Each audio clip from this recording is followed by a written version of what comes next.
Good morning everyone, মৌসুমি লাইফস্টাইলে আরো একটি ব্লগে তোমাদের স্বাগত। আর সকাল সকাল দেখবে কাগজপত্র নিয়ে বসেছে। কাল তোমাদের বলছিলাম না, তোমাদের দাদার শরীরটা ভীষণ খারাপ, সারা রাত ঘুমাতে পারেনি, খুব কষ্ট পেয়েছে।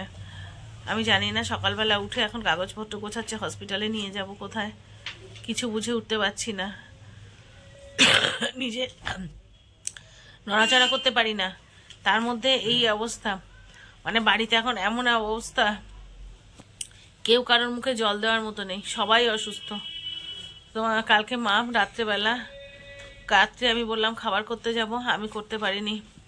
মাম খাবার করতে গেছে, গিয়ে ও যখন পরোটা ভাজছে, ওরা রুটি খেতে চায় না, ছোট মানুষ স্বাভাবিক, বাচ্চারা রুটি খেতে চায় না, ও একটু পরোটা করতে গেছে।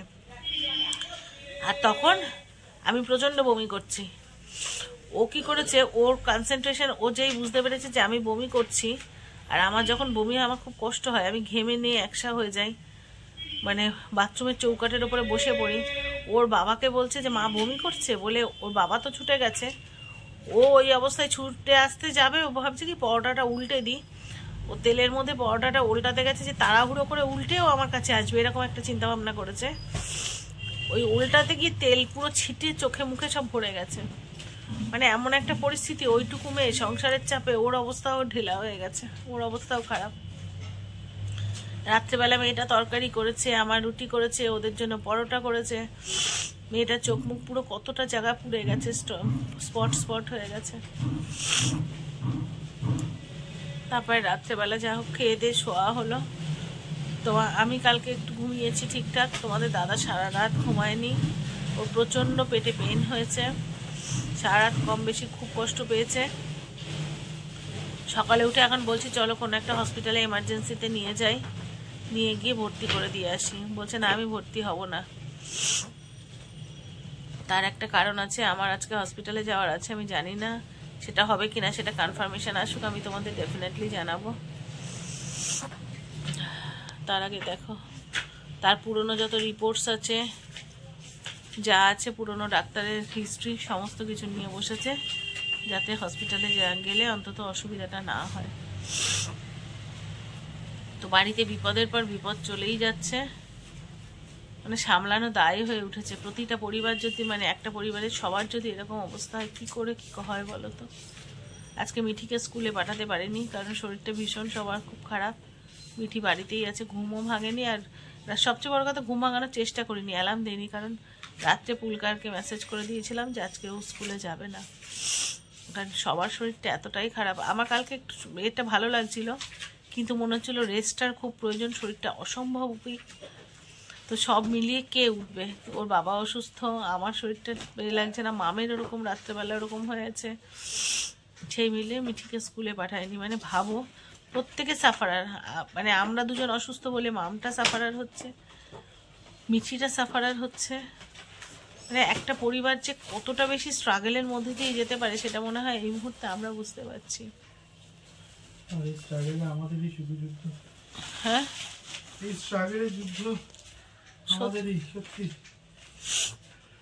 যুদ্ধ করে চলেছি, চারটে মানুষ সমান তালে যুদ্ধ করে চলেছি। দেখা যাক, ঈশ্বর সেটাই, ভগবানেরও তো একটা বিচার আছে, কোথায় গিয়ে ভগবান এন্ড করে সেটা আমাদের দেখার। এখন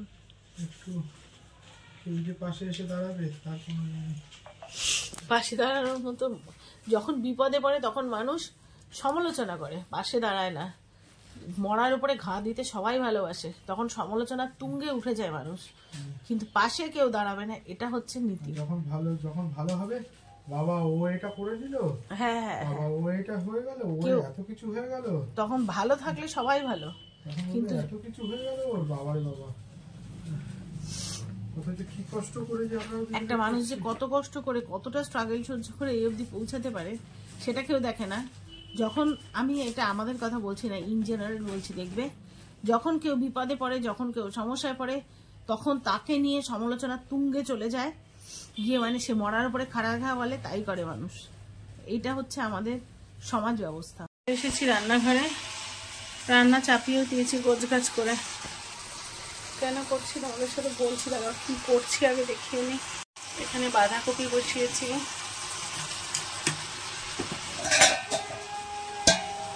এখানে হচ্ছে আলু বেগুন দিয়ে পার্শে মাছ।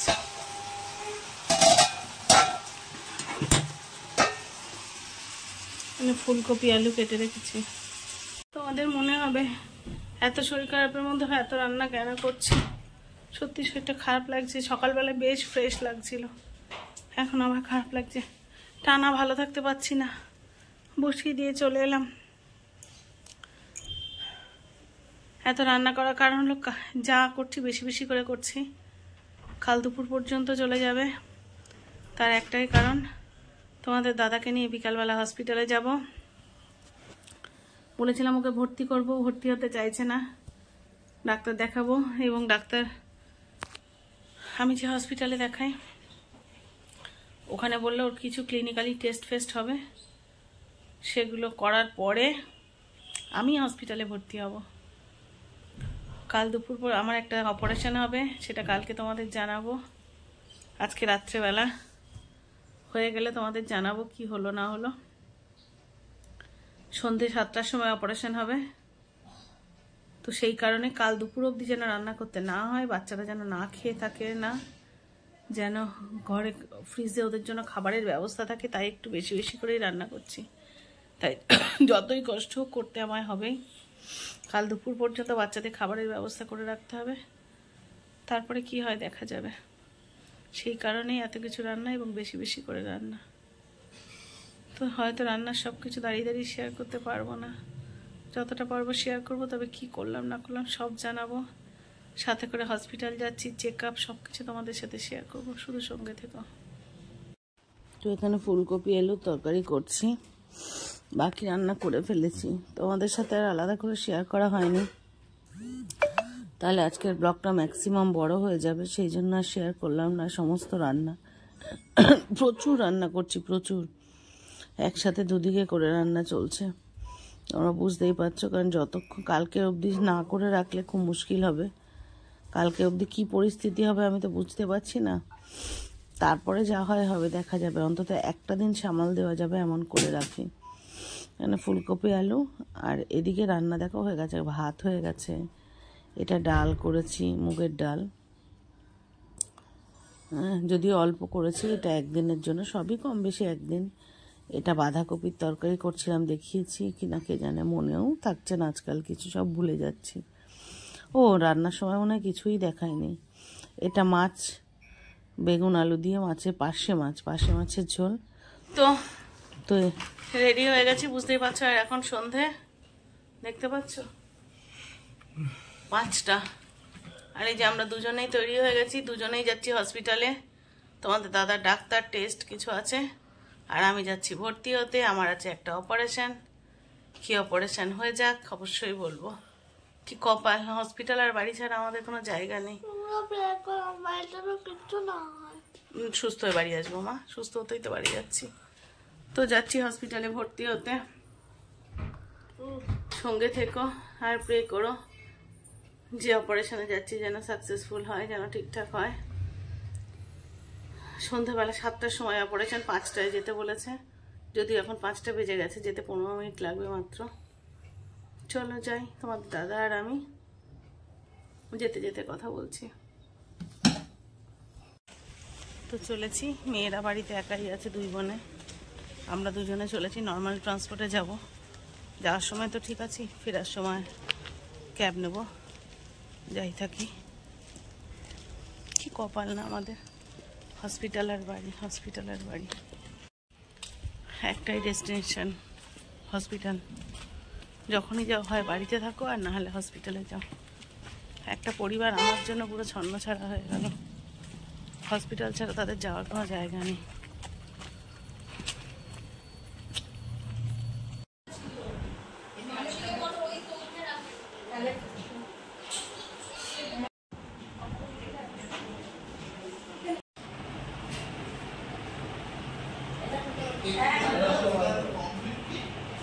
একজন ভয়ে দাঁড়িয়ে আছে, আমার ভয় করছে না, আরে ভয়তে মরে যাচ্ছে। ওটির জন্য আমি তৈরি।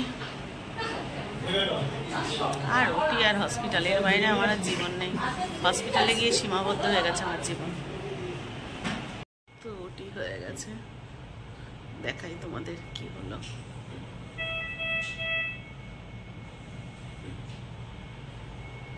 ব্যাক ক্যামেরা করে দেখাই।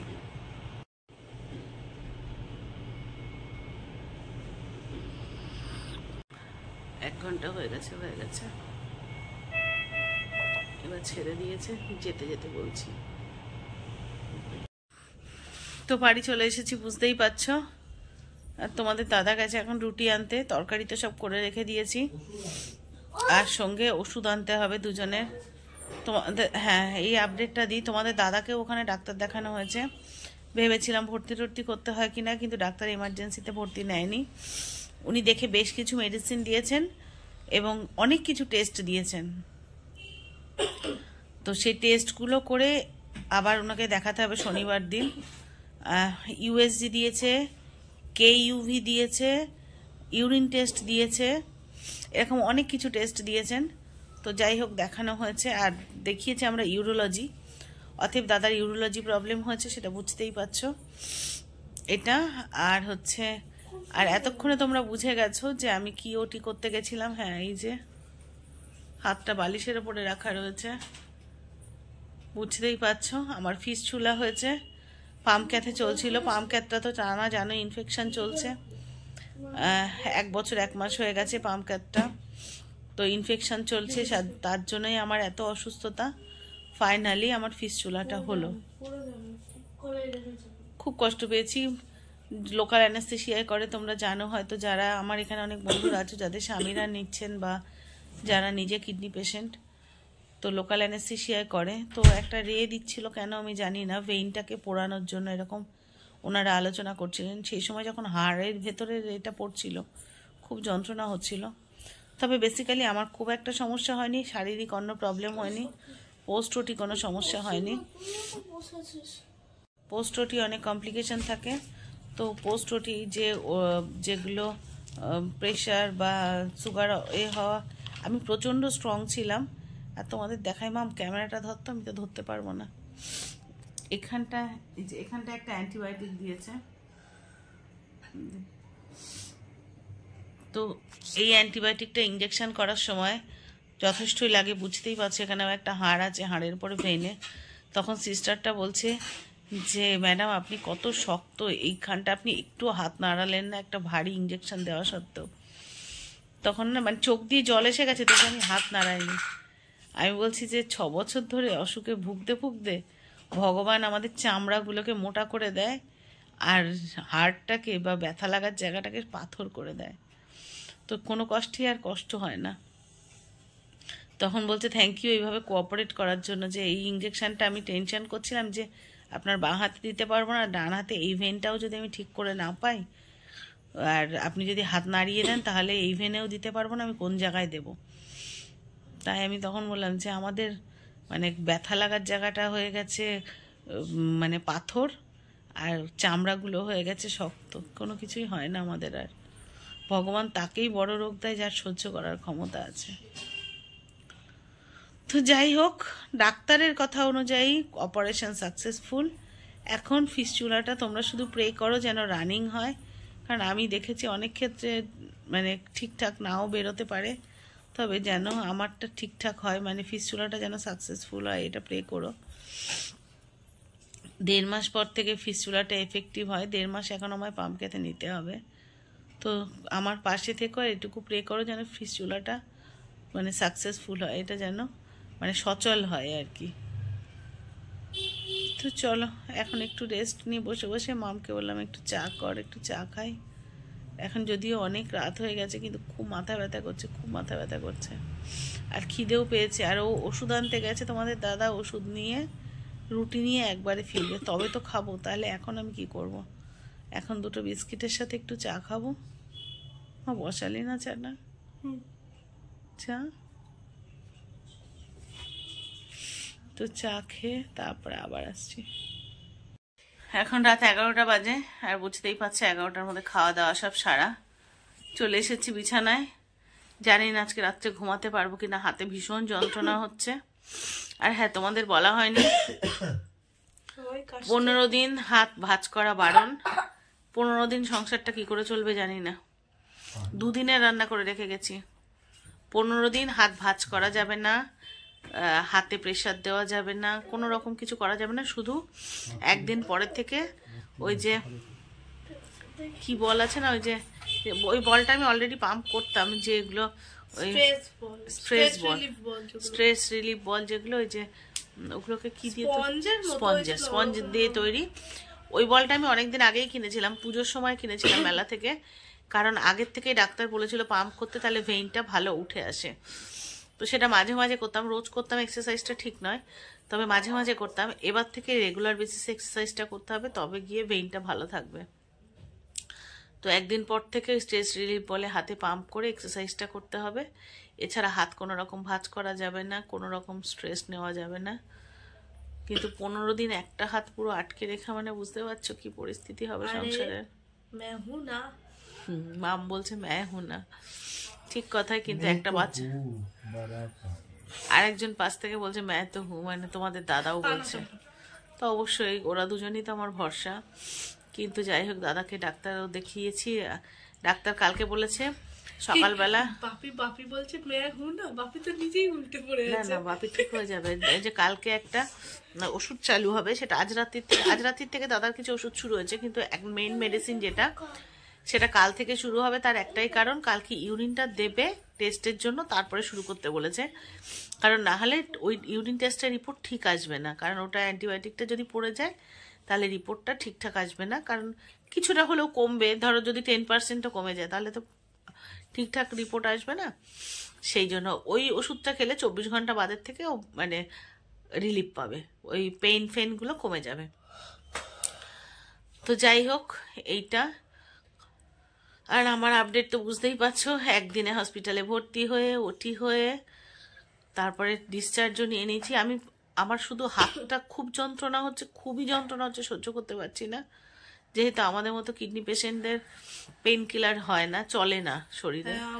পেন কিলার সবাই যেমন ওষুধ খেতে পারে, আমরা কিডনি পেশেন্টরা পেন কিলার খেতে পারি না, সেটা শরীরের জন্য অত্যন্ত ভয়ঙ্কর। তো সেই জন্য পেইনটা তো সহ্য করতেই হবে, কিছু করার নেই। তবে টাচউড অন্য কোনো ফিজিক্যাল প্রবলেম নেই, অন্যান্য সব কিছু ঠিক আছে। সেই জন্যই সহ্য করতে পেরেছি ওটিটা একদিনে নিয়ে ডিসচার্জ পেতে। তো যাই হোক, আমি ঠিক আছি, ভালো আছি, তোমরা চিন্তা করো না। আমার সমস্ত আপডেট তোমাদের দিলাম, তোমরা আমার চোখ মুখ দেখেও বুঝতে পারবে। আর যারা বলছো যে কেন আমি এই আপডেটগুলো দিচ্ছি, তাদের জন্য বলি, এটা আমার পরিবার, আর আমি লাইফস্টাইল ব্লগ করি।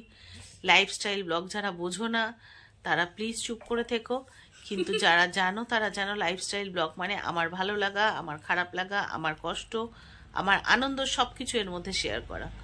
তো আমি লাইফস্টাইল ব্লগ করি, তো সেখানে আমার সমস্ত কিছু শেয়ার করব, এটাই স্বাভাবিক। তো চলো, আজকের মতো ব্লগটা এখানেই শেষ করি। সবাই যে যেখানে আছো ভালো থেকো, সুস্থ থেকো। আর যদি নতুন কোনো বন্ধু আমার চ্যানেল ভিজিট করে থাকো, প্লিজ চ্যানেলটা সাবস্ক্রাইব করে পাশে থেকো। আর যদি ব্লগটা একটু ভালো লেগে থাকে, লাইক কমেন্ট শেয়ার করে পাশে থেকো। দেখা হচ্ছে নতুন ব্লগে, ততক্ষণের জন্য সবাইকে শুভরাত্রি।